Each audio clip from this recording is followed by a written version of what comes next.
Lula, o homem que mais combateu as injustiças no Brasil, é justamente o que está sofrendo a maior delas. O que estão fazendo com Lula é ilegal. O processo é uma farsa.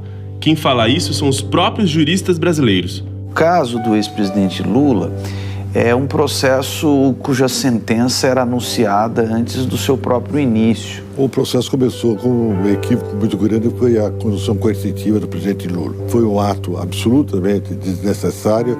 Por uma condução processual inequivocamente parcial.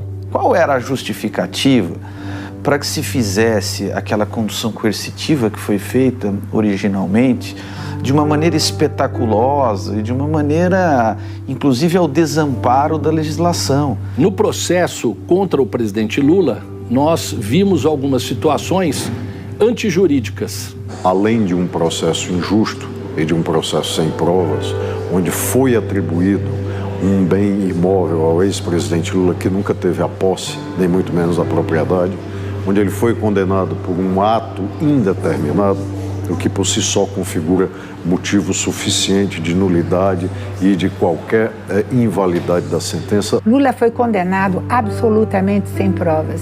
Não existe nenhuma prova que ele seja detentor da propriedade ou da posse do triplex. Ele foi condenado sem prova, o que é uma coisa que não é a primeira vez na história que acontece, né? O judiciário não é tão imparcial quanto nós gostaríamos que fosse. Infelizmente, ele tem o seu lado político também. Ele foi condenado sem prova com base em presunções. Isso é medieval, isso não pode justificar uma sentença condenatória. O juiz, no momento em que ele resolve ser parte da acusação e dando declarações públicas como se acusador fosse, ele perde a sua imparcialidade. Por que que este processo interessa tanto ser julgado de forma rápida, célere, em razão de outros que entraram antes no Poder Judiciário e não o foram? Essa é uma questão que precisa ser respondida. Mas não foi só isso, né?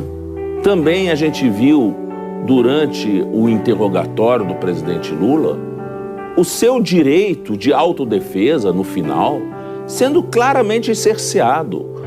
O juiz Moro impedindo de falar o que ele tinha direito de falar. Nem o mais comprometido anti-Lula é capaz de negar esse tipo de parcialidade. Nenhuma das regras básicas do direito penal e do direito processual penal, sem falar dos princípios constitucionais penais e processuais penais, estão sendo respeitados. Não houve, digamos assim, a menor procura pela justiça. Eu acho que isso nem entrou em pauta. O que entrou em pauta foi a condenação do Lula, que era o desejo dele. Agredindo a democracia brasileira, os seus valores básicos, os seus princípios e, acima de tudo, na sua forma de se desenvolver. O que é grave. Quando eu perdo o patamar civilizatório desta garantia constitucional de direitos e garantias fundamentais, isso não atinge só um adversário. Isso se estenderá, como a história tem mostrado, a todos os outros. A condenação do presidente Lula não tem outro sentido senão tirá-lo do pleito eleitoral. Lula é condenado para não voltar a ser presidente da República. Basta de injustiça. Lula é inocente. Eu sei como é que eu vou passar para a história. Sabe? Eu não sei como é que eles vão passar. Não sei se eles vão passar para a história como juízes ou como algozes. Não sei. O herói não é o cara que enforcou o Tiradentes. Foi o enforcado que virou herói.